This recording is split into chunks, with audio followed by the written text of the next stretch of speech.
투자 판단의 최종 책임은 투자자 본인에게 있습니다. 안녕하세요. 여러분의 지적 호기심을 채워드릴 심층 분석 시간입니다. 네, 오늘 저희가 아주 깊게 파고들어 볼 주제는요. 바로 리게티 컴퓨팅, 티커는 RGTI죠. 최근에 570만 달러, 우리 돈으로 하면 한 70억 원이 훌쩍 넘는 규모의 신규 계약 소식이 있었어요. 그러면서 주가가 하루 만에 19%나 급등해서 사상 최고치를 경신하기도 했고요. 맞습니다.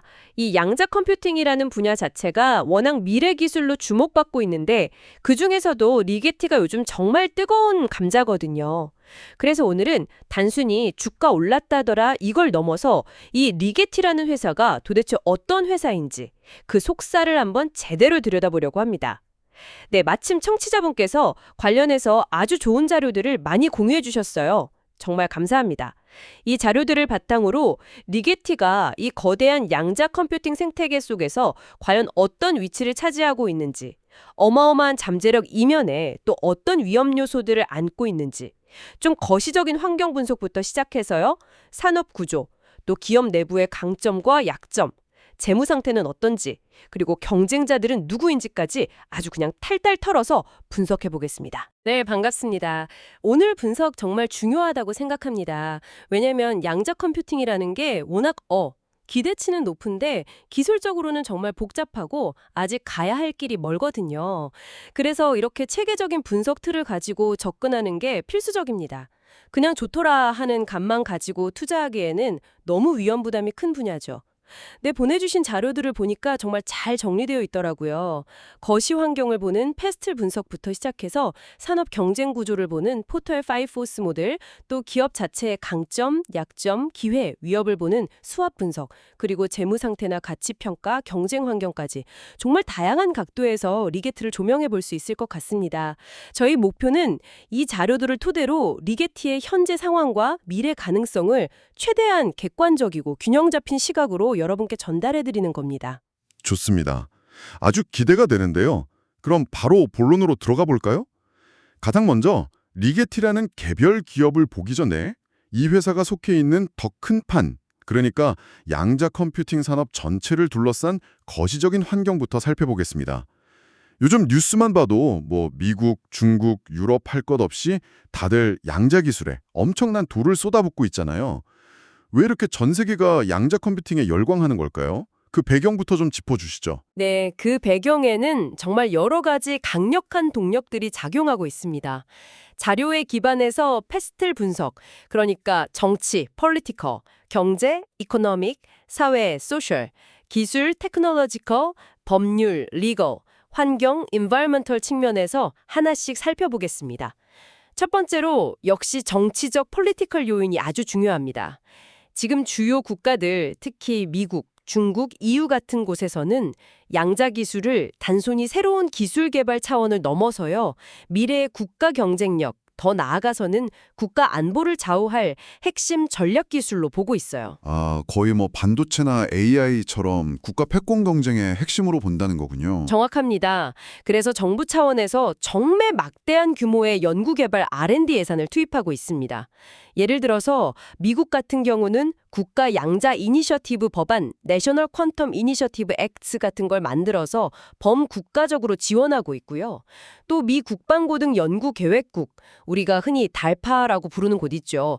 이런 곳에서 진행하는 첨단 프로젝트들이 리게티 같은 기업에게는 직접적인 자금 지원 통로나 아주 중요한 계약 기회가 되는 겁니다. 실제로 리게티도 이런 정부 계약을 따낸 이력이 있고요. 잠깐만요. 달파라면 정말 미국의 최첨단 국방기술 연구의 산실 같은 곳이잖아요. 그런 곳과 직접 계약을 맺었다는 건 리게티의 기술력이 어느 정도 공신력을 인정받았다고 해석할 수도 있겠네요. 네, 바로 그 점입니다. 그런 정부 계약은 단순히 돈을 버는 의미를 넘어서 그 회사의 기술력을 국가적으로 공인해주는 효과가 있죠. 그리고 안정적인 자금줄 역할도 하고요. 그러니까 기술력 입증과 자금 확보, 이 두 마리 토끼를 잡는 셈입니다. 그렇군요. 하지만 이런 국가 간의 경쟁이 너무 치열해지면 부작용도 있지 않을까요? 물론입니다.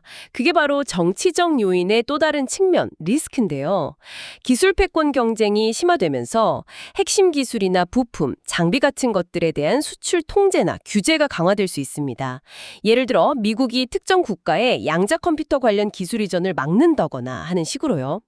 이런 지정학적 긴장은 리게티 같은 글로벌 시장을 염두에 둬야 하는 기업에게는 분명한 사업적 위험 요인이 될 수 있습니다. 특히 공급망 관리나 해외 시장 진출에 어려움을 겪을 수도 있죠. 네, 양날의 검이네요. 정부 지원이라는 든든한 뒷배가 있지만 동시에 국제 정세에 따른 규제 리스크도 안고 가야 하는. 맞습니다. 다음은 경제적 이코노믹 측면인데요. 양자 컴퓨팅 기술의 잠재력이 워낙 크다 보니까 벤처 캐피탈, VC를 비롯한 민간 투자 자금이 이 분야의 스타트업들한테 정말 물밀듯이 밀려 들어오고 있습니다. 이게 기술 개발 속도를 높이고 상용화를 앞당기는 중요한 촉매제가 되고 있죠. 그래서 리게티 같은 회사들도 상장하고 자금을 조달할 수 있었던 거군요. 네. 하지만 동전의 양면처럼 여기에도 어려움이 있습니다. 양자 컴퓨터 개발이라는 게 이게 정말 어마어마한 초기 투자 비용이 필요하거든요. 최고 수준의 연구 인력들, 특수 제작된 고가의 장비들, 극저온 환경 유지 같은 운용 비용까지. 근데 문제는 아직까지 이걸로 이렇게 확실하게 돈을 벌 수 있다고 딱 떨어지는 단기적인 수익 모델이 명확하지 않다는 거예요. 미래 가치는 크다고들 하지만 당장 수익을 내기는 어려운 거죠. 그러니까 밑 빠진 독에 물 붓기처럼 계속 돈은 들어가는데 언제 그 물이 차오를지 모르는 약간 그런 상황일 수도 있겠네요. 이렇죠. 그래서 많은 양자 컴퓨팅 기업들이 상당한 재무적 부담을 안고 있습니다. 지속적인 자금 조달이 필수적인데 이게 또 쉽지만은 않죠. 시장 상황이 안 좋아지거나 기술 개발에 차질이 생기면 자금줄이 마를 수도 있고요. 세 번째는 사회적, 소셜 요인인데요. 이건 어떤가요? 사회적으로 보면 우리가 현재 직면한 문제들 중에 기존 컴퓨터로는 도저히 풀기 어려운 아주 복잡한 문제들이 점점 많아지고 있어요. 예를 들면 신약 개발 과정에서 수많은 분자 조합을 시뮬레이션 한다거나 금융시장의 복잡한 패턴을 예측한다거나 최적의 물류 경로를 찾는다거나 새로운 소재를 발견하는 일 같은 것들이죠.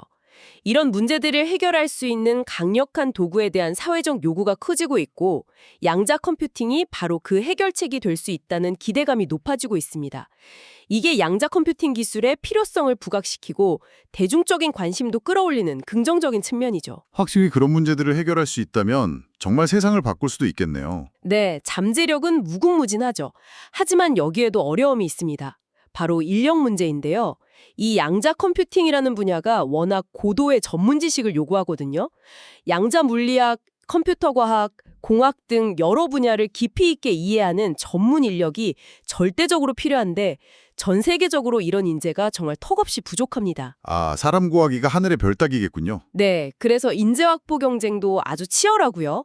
이 인력 부족 문제가 장기적으로 산업 전체의 성장을 제약하는 요인이 될 수 있습니다. 아무리 좋은 아이디어가 있어도 그걸 실현할 사람이 없으면 안 되니까요. 네 번째는 역시 빼놓을 수 없는 기술적 측면이겠죠. 이게 가장 핵심일 것 같은데요. 맞습니다. 결국 양자 컴퓨팅은 기술 싸움이죠. 가장 중요한 기술적 과제는 뭐니 해도 큐비트의 성능 개선입니다.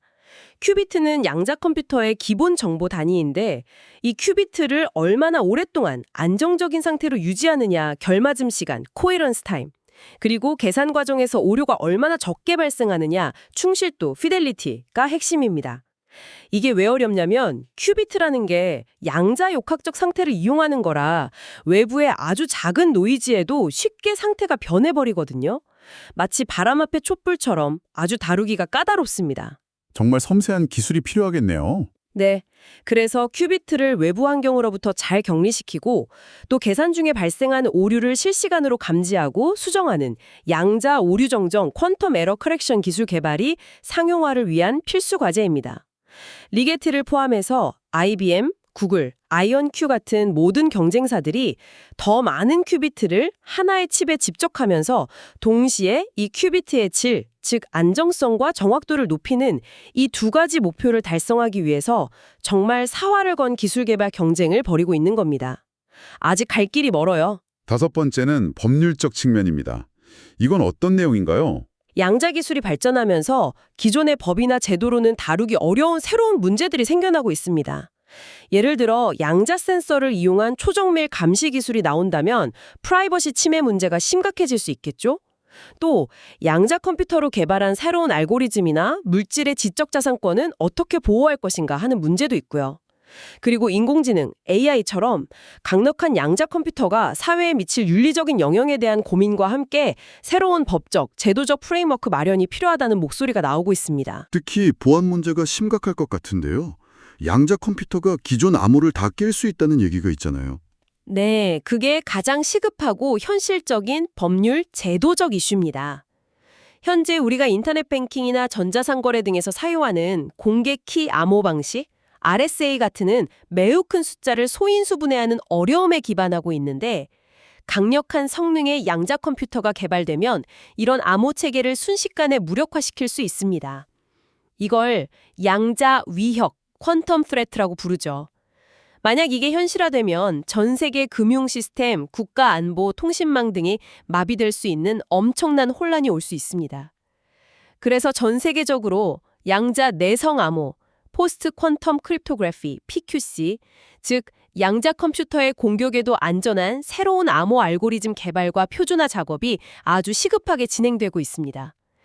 리게트 같은 양자 컴퓨터 개발 기업과는 또 다른 방향에서 이 PQC 분야도 엄청나게 중요해지고 있죠. 와, 정말 생각보다 고려해야 할 법적 제도적 문제들이 많네요. 마지막으로 환경적 요인도 있습니다.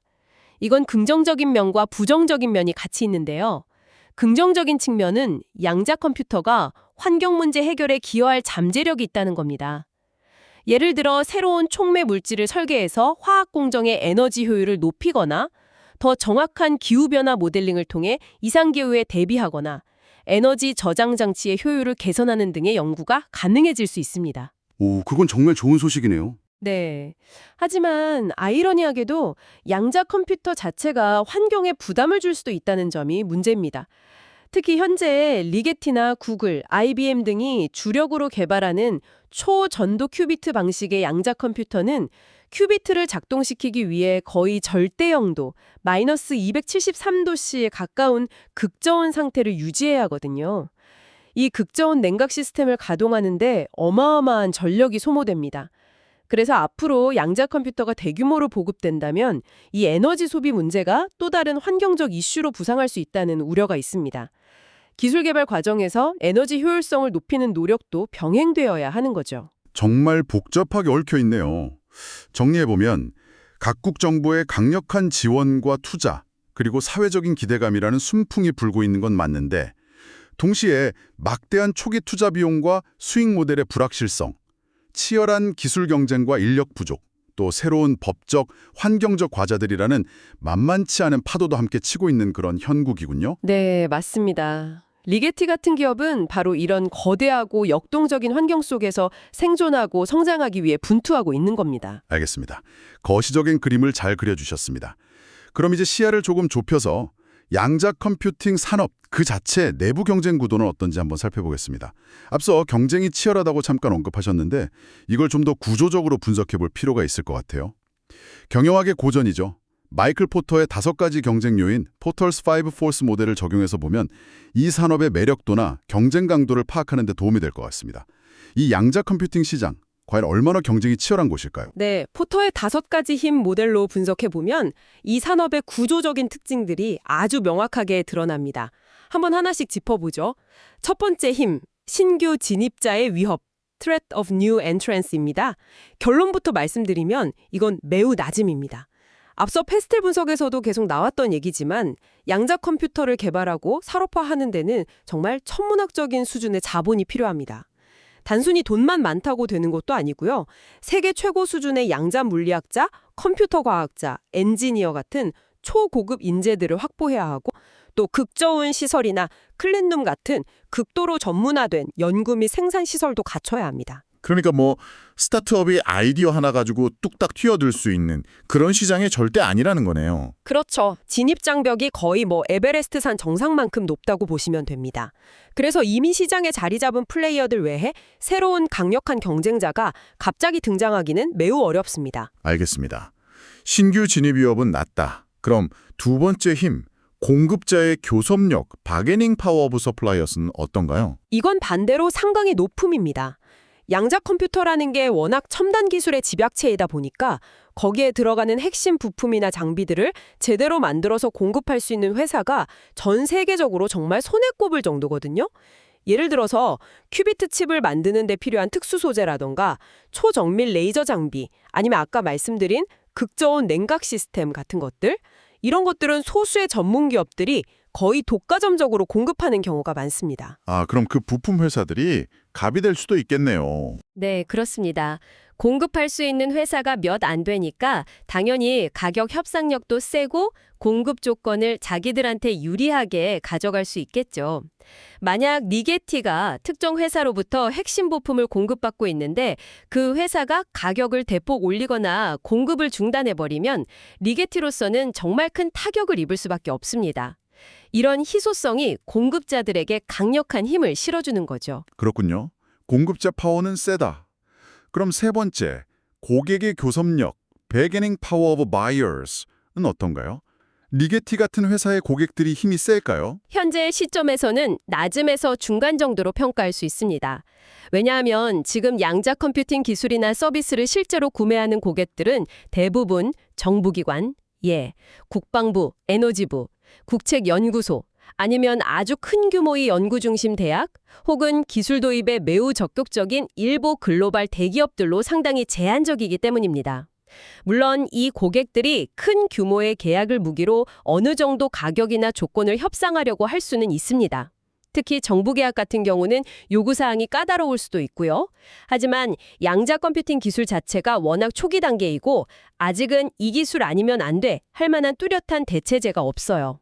그리고 공급할 수 있는 기업도 소수이다 보니 구매자들이 일방적으로 가격을 후려치거나 갑질을 하기는 어려운 구조입니다. 아까 대체제가 없다는 말씀을 하셨는데 그게 바로 네 번째 힘과 연결되겠네요.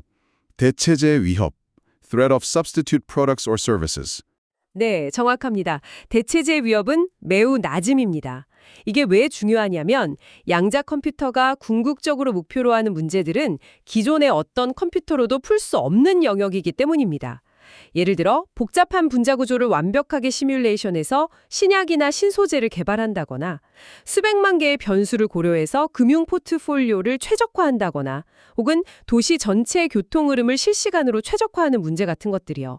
지금 아무리 성능 좋은 슈퍼컴퓨터, HPC, 하이퍼포먼스 컴퓨팅을 동원해도 이런 문제들은 계산 시간이 너무 오래 걸려서 현실적으로 풀기가 거의 불가능합니다.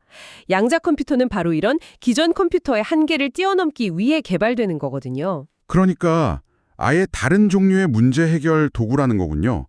스마트폰이 나왔다고 해서 PC가 완전히 사라지지 않은 것처럼 각자의 영역이 다른. 그렇죠. 물론 특정 문제에 대해서는 기존 HPC 기술을 더 발전시켜서 해결하려는 노력도 계속되고 있지만 양자 컴퓨터가 타겟하는 근본적인 문제 영역에서는 직접적인 대체제가 현재로서는 거의 없다고 보는 것이 맞습니다. 알겠습니다. 그럼 마지막 다섯 번째 힘. 이게 제일 중요할 것 같은데요. 기존 경쟁자 간의 경쟁 강도. Intensity of rivalry among existing competitors. 이건 어떻습니까? 이건 뭐 두말할 필요 없이 매우 높음. 그야말로 살벌합니다. 여기가 이 산업구조 분석의 핵심 포인트인데요. 앞서 신규 진입은 매우 어렵다고 했잖아요. 네, 진입 장벽이 엄청 높다고. 그런데 일단 그 높은 장벽을 넘어서 시장에 들어와 있는 플레이어들 간의 경쟁은 정말 상상을 초월할 정도로 치열합니다. 마치 소수의 정예 멤버들끼리 벌이는 극한 서바이벌 게임 같다고 할까요? 일단 IBM, 구글 같은 글로벌 IT 공룡들이 있습니다. 이 회사들은 정말 막대한 자금력과 세계 최고 수준의 연구 인력을 바탕으로 양자 컴퓨팅 기술 개발을 아주 공격적으로 주도하고 있어요. 수십 년간 쌓아온 기술력과 브랜드 파워도 무시할 수 없죠. 그리고 리게티처럼 기술력을 무기로 상장까지 한 유망한 스타트업들도 여럿 있습니다. 대표적으로 앞서 잠깐 언급된 아이온큐나 D-Wave 같은 회사들이 있죠. 이들 외에도 전 세계적으로 수많은 스타트업들이 각자 다른 기술 방식으로 양자 우위, 퀀텀 수프로머시 또는 퀀텀 애드밴테지를 먼저 달성하기 위해 피 튀기는 속도 경쟁과 기술 경쟁을 벌이고 있습니다. 그러니까 들어오기는 어려운데 일단 들어온 선수들끼리는 정말 무한 경쟁 상태군요. 네, 누가 먼저 더 많은 큐비트를 안정적으로 구현하는지, 누가 먼저 오류율을 획기적으로 낮추는지, 누가 먼저 실제 상업적으로 유용한 킬러 앱을 찾아내는지 이런 것들을 놓고 정말 하루가 다르게 기술이 발전하고 있고 경쟁 구도도 계속 바뀌고 있습니다. 인재 영입 경쟁도 엄청나고요. 바로 이 점이 정말 흥미로우면서도 리게티 같은 기업에게는 엄청난 부담이 될 수 있겠네요. 아무나 들어올 수는 없지만 일단 경쟁 무대에선 이상 정말 강력한 상대들과 끊임없이 싸워야 한다는 거니까요. 리게티가 처한 상황이 결코 녹록지 않다는 걸 이 포터 분석이 잘 보여주는 것 같습니다. 맞습니다. 이 높은 경쟁 강도는 리게티의 전략, 재무 상태, 그리고 궁극적인 성공 가능성을 평가하는 데 있어서 반드시 고려해야 할 핵심적인 배경입니다. 자, 그럼 이제 리게티라는 회사 자체에 좀 더 깊숙이 초점을 맞춰보겠습니다. 이렇게 치열한 경쟁 환경 속에서 리게티는 과연 어떤 무기를 가지고 싸우고 있고 또 어떤 약점을 가지고 있는지 기업 내부를 분석하는 가장 대표적인 틀인 스워트 분석을 통해 한번 살펴보자. 자료에 따르면 리게티의 핵심적인 강점, 스트렝스와 위크니스, 약점, 그리고 기회, opportunity와 위협, threats는 무엇인가요? 네, 리게티의 스워트 분석 결과를 보면 이 회사가 가진 가능성과 동시에 안고 있는 위험 요인들을 좀 더 입체적으로 파악할 수 있습니다. 하나씩 자세히 살펴보겠습니다. 먼저 강점, 스트렝스부터 보죠. 리게티의 가장 두드러지는 강점은 뭐니 해도 독재적인 풀스택 기술력을 갖추고 있다는 점입니다. 풀스택이요? 그게 정확히 무슨 의미인가요? 풀스택이란 건 양자 컴퓨팅 시스템을 구성하는 모든 핵심 요소들을 자체적으로 개발하고 통합해서 제공한다는 의미입니다. 그러니까 가장 밑단의 하드웨어인 양자칩, QPU, 퀀텀 프로세싱 유닛을 직접 설계하고 제조하는 것부터 시작해서요.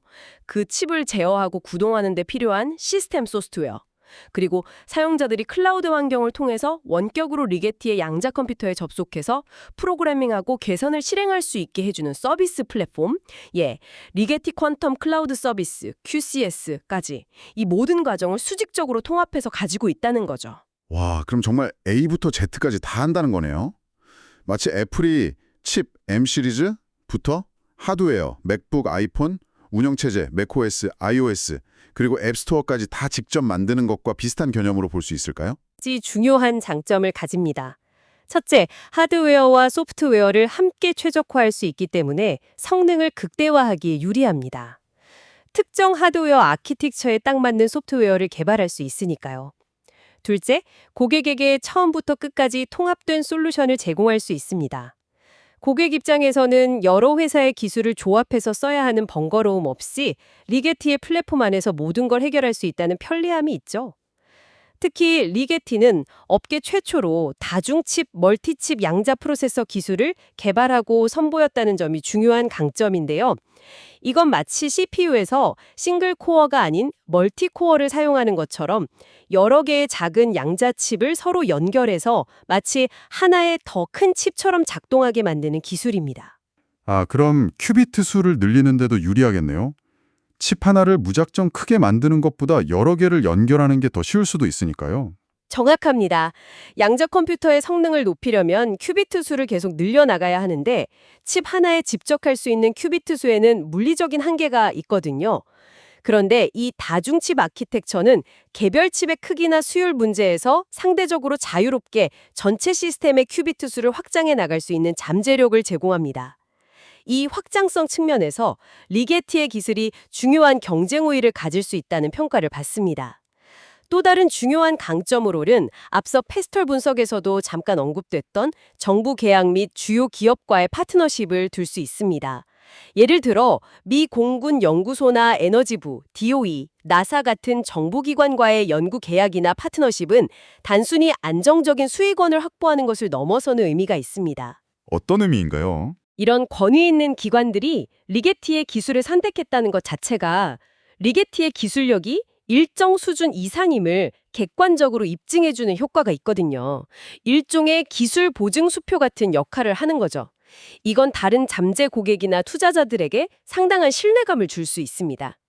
또한 이런 파트너십을 통해 실제 문제 해결에 양자 컴퓨팅을 적용해보는 경험을 쌓고 기술을 더욱 발전시킬 기회를 얻을 수도 있고요. 그렇군요. 독자적인 풀스택 기술력, 특히 확장성 있는 다중칩 아키텍처, 그리고 정부기관과의 계약을 통한 기술력 입증과 안정적 기반, 이게 리게티의 핵심 강점이군요. 네, 그렇습니다. 하지만 동전의 양면처럼 이런 강점 이면에는 약점도 존재합니다. 아까 풀스택 얘기를 들으면서 잠깐 그런 생각이 들었는데요. 모든 걸 다 잘하려고 하면 그만큼 자원도 많이 들고 부담도 크지 않을까요? 혹시 그게 약점과 관련이 있나요? 정확하게 보셨습니다. 그게 바로 리게티의 가장 큰 약점, 위크니스즈 중 하나와 직접적으로 연결됩니다. 바로 재무적 불안정성입니다. 이 풀스텝 접근 방식이라는 것이 이론적으로는 이상적이지만 현실적으로는 모든 기술 영역, 그러니까 칩 설계, 제조 공정 개발, 소프트웨어 스택 개발, 클라우드 인프라 구축 및 운영 등등의 막대한 연구개발 비용과 인력을 지속적으로 투입해야만 유지될 수 있습니다. 경쟁사들이 예를 들어 소프트웨어나 특정 알고리즘 개발에 집중할 때 리게티는 하드웨어부터 서비스까지 모든 전선에서 싸워야 하는 부담을 안고 있는 셈이죠. 마치 혼자서 북치고 장구치고 다 해야 하는 상황이랄까요? 와, 정말 돈이 많이 들겠네요. R&D비는 엄청나겠어요. 네, 그렇습니다. 그래서 리게티의 재무지표를 보면 지속적으로 상당한 규모의 영업 손실을 기록하고 있고 보유 현금을 빠르게 소진하고 있는 모습을 볼 수 있습니다. 물론 이건 양자 컴퓨팅 분야의 많은 초기 기업들이 공통적으로 겪는 어려움이긴 하지만 리게티의 풀스택 전략이 이러한 재무적 부담을 더욱 가중시키는 측면이 있다는 분석이 많습니다. 결국 생존과 성장을 위해서는 외부로부터 계속해서 추가 자금을 조달해야만 하는데 이게 시장 상황이 좋을 때는 괜찮지만 금리가 오르거나 투자 심리가 위축될 때는 매우 어려워질 수 있습니다. 또 신주 발행 등을 통해 자금을 조달하게 되면 기존 주주들의 지분 가치가 희석될 수 있다는 우려도 항상 따라다니죠. 이게 리게티의 주가에 부담을 주는 요인이 되기도 하고요. 재무적인 부분이 가장 큰 아킬레스건이군요. 또 다른 약점은 없을까요? 또 다른 중요한 약점은 어쩔 수 없는 현실인데 바로 구글이나 IBM 같은 거대 경쟁사들에 비해 절대적인 자본력이나 연구 인력 규모가 훨씬 작다는 점입니다. 구글이나 IBM은 정말 마음만 먹으면 수조 원 단위의 돈과 수천 명의 연구 인력을 양자 컴퓨팅에 쏟아부을 수 있는 회사들입니다. 장기적인 R&D 경쟁, 특히 시간과 돈이 많이 드는 기초 연구나 대규모 시스템 구축 경쟁에서는 아무래도 리게티 같은 상대적으로 작은 규모의 회사가 불리할 수밖에 없죠. 그렇죠. 체급 차이가 워낙 크니까요. 단기적으로는 기술력으로 앞서 나갈 수 있어도 장기전으로 가면 자본력 싸움이 될 수도 있겠네요. 네, 그런 측면을 무시할 수 없습니다. 물론 리게티도 나름의 기술적 강점과 빠른 의사결정 같은 스타트업의 장점을 가지고 있지만 장기적인 경쟁 환경에서는 이 자원 규모의 차이가 분명한 약점으로 작용할 수 있습니다. 알겠습니다. 강점과 약점을 살펴봤으니 이제 외부 환경 요인인 기회와 위협을 볼 차례네요. 기회, opportunities 요인은 어떤 것들이 있을까요? 기회 요인은 아주 명확하고 강력합니다. 가장 큰 기회는 역시 양자 컴퓨팅 시장 자체가 이제 막 열리기 시작했고 앞으로 엄청난 속도로 성장할 것이라는 전망입니다. 앞서 패스트 분석에서도 나왔지만 거의 모든 시장 조사 기관들이 향후 10년 동안 양자 컴퓨팅 시장이 연평균 30% 이상, 많게는 50% 가까이 성장할 것이라고 예측하고 있습니다. 이건 정말 어마어마한 성장률이거든요. 이 거대한 신시장이 열리고 있다는 것 자체가 리게티에게는 가장 큰 기회 요인입니다. 파이가 커지고 있으니 그 안에서 자기 몫을 차지할 기회가 있는 거죠. 시장 자체가 폭발적으로 성장한다. 이것보다 더 좋은 기회는 없겠네요. 그렇죠. 그리고 또 다른 중요한 기회는 이 양자 컴퓨팅 기술의 적용 분야가 매우 다양하게 확대돼 잠재력이 있다는 점입니다. 지금은 주로 연구개발 단계나 일부 제한적인 분야에서 활용되고 있지만 앞으로 기술이 더 성숙해지면 금융, 포트폴리오 최적화, 리스크 분석, 제약 및 화학, 신약 개발, 신소재 발견, 물류, 최적 경로 탐색, 제조, 공정 최적화, 인공지능, 머신러닝 알고리즘 가속 등 정말 다양한 산업 분야에서 혁신을 가져올 것으로 기대됩니다. 리게티가 이런 새로운 응용 분야를 발굴하고 해당 산업의 선도 기업들과 파트너십을 맺어 실제적인 가치를 창출하는 데 성공한다면 엄청난 성장 동력을 확보할 수 있을 겁니다. 네, 가능성이 무궁무진해 보이네요. 하지만 기회가 큰 만큼 위협도 따르겠죠. 마지막으로 위협, threats 요인은 무엇인가요? 위협 요인 역시 명확합니다. 가장 큰 외부 위협은 앞서 포터 분석에서도 확인했듯이 바로 극심한 시장 경쟁입니다. IBM, 구글 같은 자금력과 기술력을 갖춘 거대 기업들이 시장을 주도하려 하고 있고 아이언큐, D-Wave, 사이콘텀, 컨티니움 등등 정말 많은 경쟁 스타트업들이 각자의 방식으로 기술 개발과 상업화에 박차를 가하고 있습니다. 누가 먼저 기술적 우위를 점하고 시장 표준을 장악하느냐를 둘러싼 경쟁이 정말 치열하게 벌어지고 있죠. 이런 치열한 경쟁은 기술 개발뿐만 아니라 앞서 언급된 핵심 인재 확보 경쟁으로도 이어집니다. 전 세계적으로 양자 컴퓨팅 전문가가 부족한 상황에서 우수한 인재를 누가 먼저 영입하고 유지하느냐가 회사의 미래를 좌우할 수 있는 중요한 변수가 되고 있습니다. 거대 기업들이 더 좋은 조건으로 인재들을 흡수해 간다면 리게티 같은 회사에게는 큰 위협이 될 수 있죠. 경쟁이 정말 만만치 않군요. 또 다른 위협은 없을까요? 또 다른 근본적인 위협 요인은 양자 컴퓨팅 기술 자체가 아직 초기 단계에 머물러 있다는 기술적 불확실성입니다.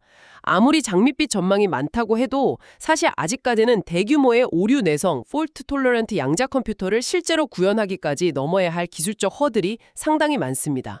큐비트의 안정성, 코이렌스를 획기적으로 개선하는 문제, 계산 오류율을 극도로 낮추는 문제, 그리고 수백만 개의 큐비트를 효율적으로 제어하고 연결하는 문제 등등 이런 기술적 난제들을 예상보다 빨리 해결하지 못하거나 혹은 아예 해결 불가능한 근본적인 장벽에 부딪힐 가능성도 배제할 수 없습니다. 만약 기술 개발이 지지부진해지거나 상용화가 예상보다 훨씬 늦어진다면 시장의 기대감이 꺾이고 투자도 위축될 수 있겠죠. 이게 리게티를 포함한 모든 양자 컴퓨팅 기업들이 안고 있는 본질적인 위협입니다. 그렇군요. 정리해보면 리게티는 독자적인 풀스택 기술력과 정부 지원이라는 강점을 가지고 폭발적으로 성장하는 시장 기회를 노리고 있지만 동시에 막대한 R&D 비용으로 인한 재무적 약점과 거대 경쟁사와 및 기술적 불확실성이라는 위협에 직면해 있는 아주 복잡하고 역동적인 상황에 놓여 있네요. 네, 정확하게 요약해 주셨습니다. 강점과 기회, 약점과 위협이 아주 뚜렷하게 공존하고 있는 상황이죠. 자, 그럼 이렇게 복잡한 현실이 리게티의 주가와 가치 평가에는 과연 어떻게 반영되고 있을까요? 이게 투자자분들이 가장 궁금해하실 부분일 텐데요. 실제로 최근 주가가 급등해서 35.40달러 근처까지 갔던 걸로 기억하는데요. 자료를 보면 월스트리트 분석가 6명이 제시한 리게티의 평균 목표 주가는 21.83달러 수준입니다. 이건 현재 주가보다도 오히려 낮은 수치거든요. 물론 최고 목표가는 35달러로 현재 주가 수준과 비슷하긴 하지만 최저 목표가는 18달러로 꽤 낮게 보고 있고요. 이렇게 분석가들 사이에서도 평가가 크게 엇갈리고 심지어 평균 목표가가 현재 주가보다 낮은 현상은 어떻게 해석해야 할까요? 네, 그 현상 자체가 현재 양자 컴퓨팅 같은 초기 단계의 첨단 기술 기업을 평가하는 것이 얼마나 어렵고 논란의 여지가 많은지를 아주 잘 보여주는 단적인 예입니다. 일단 전통적인 가치 평가 방법을 리게티 같은 회사에 적용하기가 매우 어렵습니다. 우리가 보통 기업 가치를 평가할 때 많이 보는 주가 수익 비율, PER, 혹은 주가 순자산 비율, PBR, 혹은 자기 자본 이익률, ROE 같은 재무 지표들을 한번 보세요. 리게티는 지금 계속 적자를 내고 있기 때문에 PER은 아예 계산이 안 되거나 마이너스 값으로 나올 겁니다. PBR도 자본 잠식 상태라면 의미가 없을 수 있고요. ROE 역시 마이너스겠죠. 즉 현재 재무 성과만 놓고 보면 투자 매력이 전혀 없어 보일 수 있다는 겁니다. 그렇죠. 숫자로만 보면 사실 좀 암울하죠. 네. 그래서 리게티의 현재 주가나 기업 가치는 지금 당장 벌어들이는 돈이나 쌓아놓은 자산보다는 거의 전적으로 미래에 대한 기대감에 기반하고 있다고 봐야 합니다. 그 기대감이라는 것은 구체적으로 이 회사가 앞으로 양자 컴퓨팅 분야에서 중요한 기술적 이정표를 성공적으로 달성해낼 것이다. 그리고 궁극적으로 양자 컴퓨팅 기술을 상용화해서 막대한 시장을 선점하고 큰 수익을 낼 수 있을 것이다. 라는 가능성에 대한 시장의 베팅인 셈이죠. 그러니까 현재 가치가 아니라 미래 가치를 보고 투자하는 거군요. 맞습니다. 문제는 그 미래 가치라는 것이 너무나 불확실하다는 데 있습니다.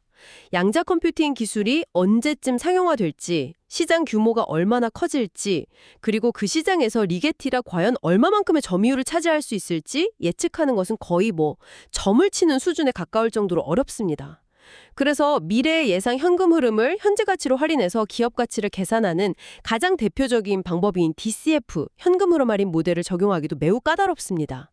미래 현금 흐름 예측 자체가 너무나 불확실한 가정에 기반할 수밖에 없기 때문이죠. 자료에서도 일부 DCF 분석 결과가 고평가를 시사한다고 나와 있지만 아마 그 분석에 사용된 미래 성장률이나 수익성 가정은 상당히 낙관적일 가능성이 높습니다. 조금만 가정을 바꿔도 결과값이 크게 달라질 수 있어서 이런 분석 결과는 참고는 하되 절대적으로 신뢰하기는 어렵습니다. 그럼 분석가들의 목표 주가가 제각각이고 심지어 평균치가 현재 주가보다 낮은 것도 이해가 가네요. 미래를 예측하는 방식이나 가정 자체가 다르니까요. 네, 그렇습니다. 어떤 분석가는 리게티의 주주력과 성장 잠재력을 매우 높게 평가해서 높은 목표 주가를 제시하는 반면 다른 분석가는 재무적 리스크나 경쟁 심화, 기술 개발의 불확실성 등을 더 크게 반영해서 보수적인 목표 주가를 제시하는 거죠. 이처럼 극단적인 의견 차이가 존재한다는 것 자체가 이 산업과 기업이 가진 높은 변동성과 불확실성을 방증하는 겁니다. 그렇다면 투자자 입장에서는 리게티의 주가를 볼 때 어떤 점에 가장 주목해야 할까요? 단기적인 재무 지표는 큰 의미가 없다고 하셨는데 그럼 뭘 봐야 하는 거죠? 결국 핵심은 약속의 이행과 실질적인 증명이라고 생각합니다. 리게티의 주가는 단기적인 분기 실적 발표 같은 것보다는 다음과 같은 요인들이 훨씬 더 민감하게 반응할 가능성이 높습니다. 첫째, 회사가 제시한 기술 개발 로드맵을 계획대로 착실하게 이행하고 있는지 여부입니다. 예를 들어 언제까지 몇 큐비트짜리 칩을 내놓겠다, 오류율을 어느 수준까지 낮추겠다고 발표했다면 실제로 그 약속을 지키는 모습을 보여주는 것이 중요합니다. 이게 투자자들에게 신뢰를 주는 가장 기본적인 방법이죠. 둘째, 의미 있는 신규 계약 체결 소식입니다. 이번 미 공군 계약처럼 정부 기관이나 주요 기업과의 파트너십을 추가로 확보한다면 이는 리게티의 기술력과 상업화 가능성을 다시 한번 입증하는 강력한 시그널이 될 수 있습니다. 셋째, 그리고 이게 가장 중요하고 궁극적인 것인데 리게티의 양자 컴퓨터를 활용해서 실제로 기존 방식으로는 해결하기 어려웠던 문제를 성공적으로 해결하는 소위 양자 입점, 퀀텀 어드밴티지를 명확하게 보여주는 상업적 성공 사례가 등장하는지 여부입니다. 아, 그러니까 우리 기술이 이렇게 대단하다고 말로만 하는 게 아니라 실제로 돈이 되는 문제를 풀어서 가치를 창출한다는 걸 보여줘야 한다는 거군요. 네, 바로 그거죠. 예를 들어 어떤 제약회사가 리게티의 양자 컴퓨터를 사용해서 신약 후보 물질을 발견하는 데 걸리는 시간을 획기적으로 단축했다거나 어떤 금융회사가 리스크 관리 모델의 정확도를 크게 높였다는 식의 구체적인 성과가 나와야 합니다.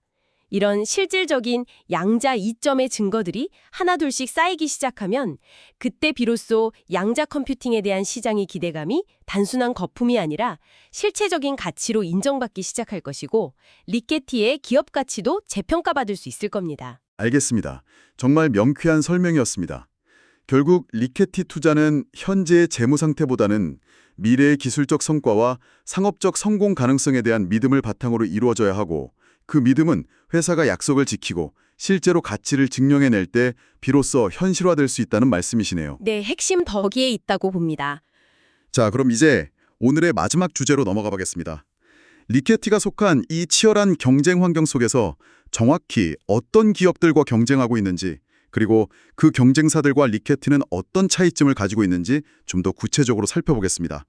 앞서 IBM, 구글, 아이온큐, D-Wave 같은 이름들이 나왔었는데요. 네, 현재 양자 컴퓨팅 시장은 마치 춘추전국 시대처럼 여러 다른 기술 방식을 사용하는 다양한 플레이어들이 각축을 벌이는 아주 흥미로운 구도를 보이고 있습니다.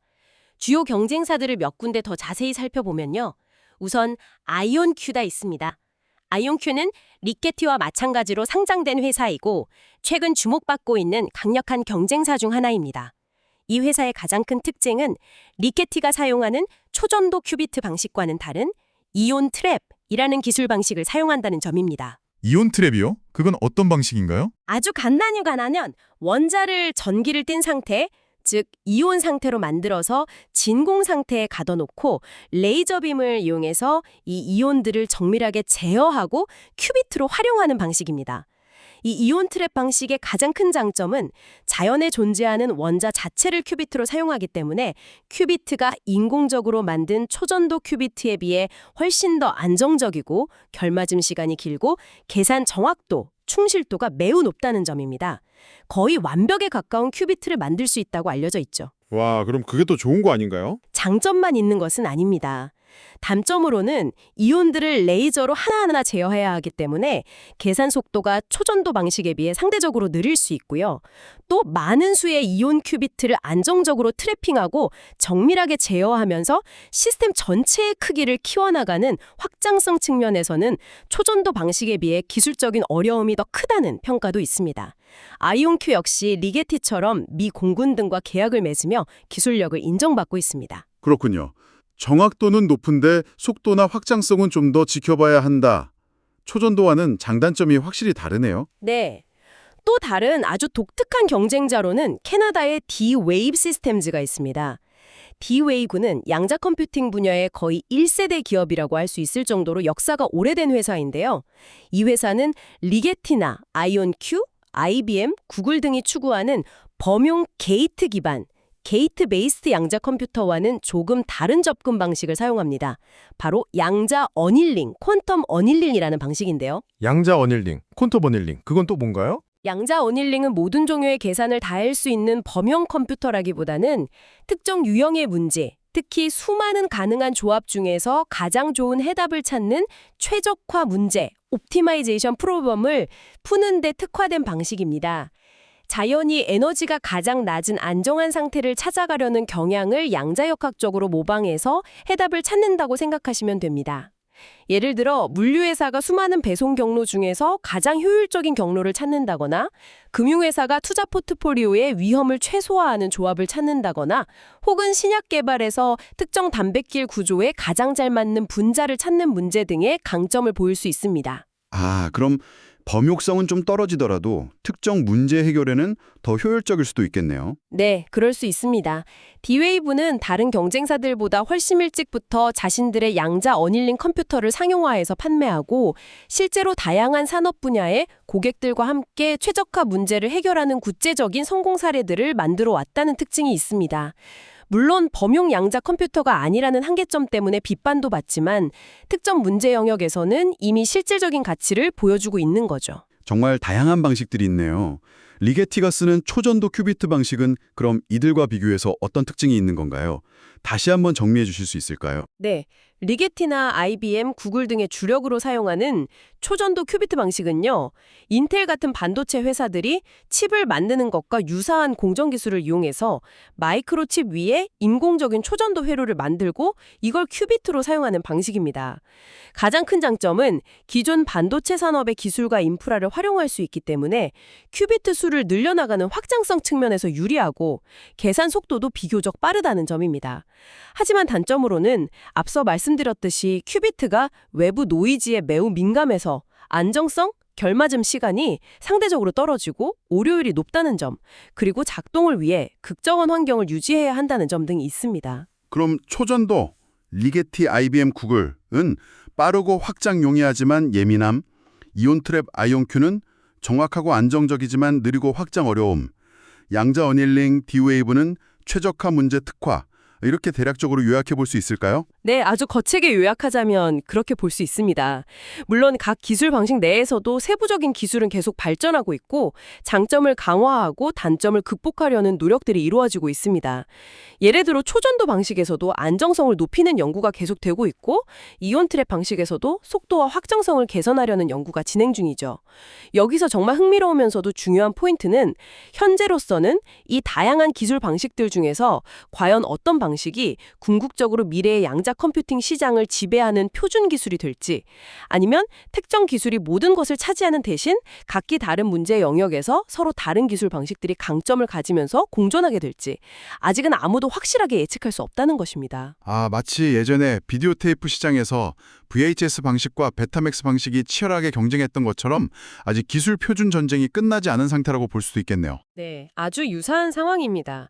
어쩌면 VHS처럼 하나의 방식이 결국 시장을 통일할 수도 있겠지만 반대로 특정 분야에는 초전도 방식이 유리하고 다른 분야에는 이온 트랩 방식이 더 적합하고 또 다른 최적화 문제에는 양자 어닐링이나 다른 새로운 방식, 광자 방식, 중성원자 방식 등이 사용되는 식으로 기술들이 서로 다른 생태계를 구축하며 공존할 가능성도 충분히 있습니다.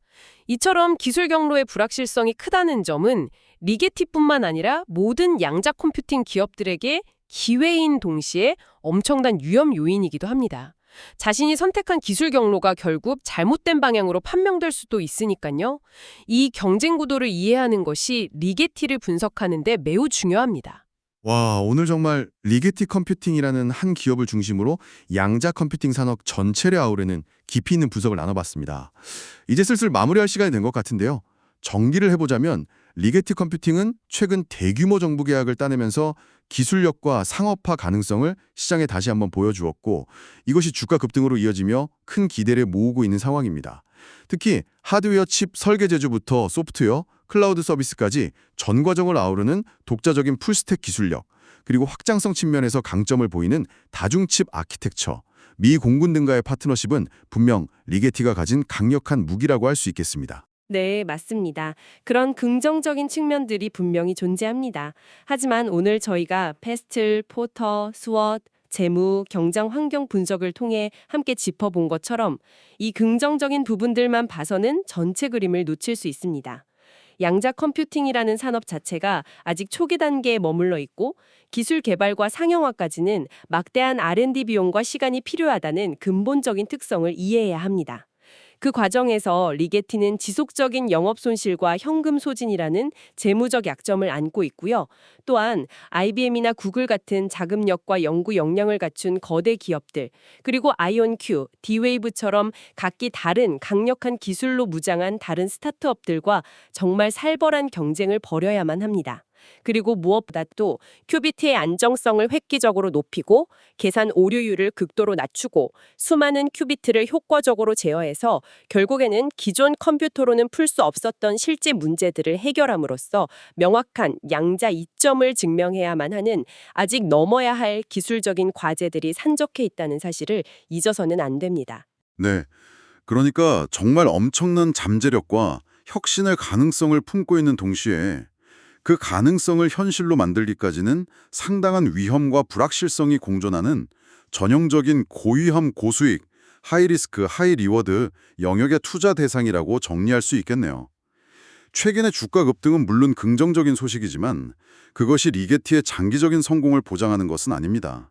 오히려 양자 컴퓨팅 섹터 전체에 대한 시장의 낙관론과 상업적 모멘텀에 대한 기대감이 반영된 결과일 수 있습니다. 리게티의 진정한 성공 여부는 앞으로 계약을 얼마나 잘 이행하는지, 기술 개발 로드맵을 차질 없이 진행하는지, 그리고 궁극적으로 양자 컴퓨팅이 실제 세상의 문제를 해결하는 데 실질적으로 기여한다는 것을 설득력 있게 증명해내는 데 달려있다고 봐야 할 것 같습니다. 맞습니다. 아주 정확한 요약입니다. 그래서 마지막으로 청취자 여러분께 생각해보는 만한 질문을 하나 던지면서 마무리를 할까 합니다. 앞서 저희가 리게티, 초전도 큐빗, 아이온큐, 이온트랩, D-Wave, 양자 어닐링 등 여러 기업들이 각기 다른 기술 경로를 추구하며 경쟁하고 있다고 말씀드렸잖아요. 자, 여기서 한번 상상해 보는 겁니다. 만약 미래의 양자 컴퓨팅 시장이 우리가 흔히 생각하는 것처럼 하나의 기술이 모든 것을 장악하는 승자 독식, 위너 테이크스 올 구조가 되는 것이라면 어떨까요? 즉, 여러 가지 다른 유형의 양자 컴퓨터들이 각자의 장점을 살려서 서로 다른 특정 응용 분야에서 강점을 발휘하며 공존하는 미래가 펼쳐진다면 말입니다. 예를 들어 신약 개발이나 재료과학 시뮬레이션처럼 높은 정확도가 중요한 문제에는 이온트랩 방식이 더 적합하고, 금융 모델링이나 특정 최적화 문제처럼 빠른 계산 속도가 중요한 문제에는 초전도 방식이 더 유리하고, 또 다른 종류의 최적화 문제에는 양자 어닐링 방식이 특화된 솔루션으로 자리 잡는 식으로요. 만약 그렇다면 현재의 경쟁 구도를 누가 승자가 될 것인가 라는 관점보다는 각 기술 방식이 어떤 역할과 위치를 차지하게 될 것인가 라는 관점에서 바라보는 것이 더 적절할 수도 있습니다. 이는 어쩌면 양자 컴퓨팅의 미래가 우리가 막연히 상상하는 단일한 모습보다 훨씬 더 다채롭고 분화되고 상호 보완적인 생태계가 될 수도 있음을 시사하는 것은 아닐까요? 이 질문에 대해서 각자 한번 깊이 생각해 보시는 것도 앞으로 양자 컴퓨팅 분야의 발전을 지켜보는 데 있어서 매우 흥미로운 지적 여정이 될 것이라고 생각합니다. 와, 정말 마지막까지 흥미로운 질문을 던져주시네요. 확실히 승자 독식 외에 다른 미래도 충분히 상상해 볼 수 있겠습니다. 자, 오늘 리게티 컴퓨팅과 양자 컴퓨팅 산업에 대한 심층 분석은 여기까지입니다. 긴 시간 함께해 주신 여러분, 그리고 깊이 있는 분석을 제공해 주신 전문가님께 감사드립니다. 네, 들어주셔서 감사합니다. 항상 여러분의 성공 투자를 기원합니다. 내용이 좋으셨다면 구독, 좋아요 부탁합니다.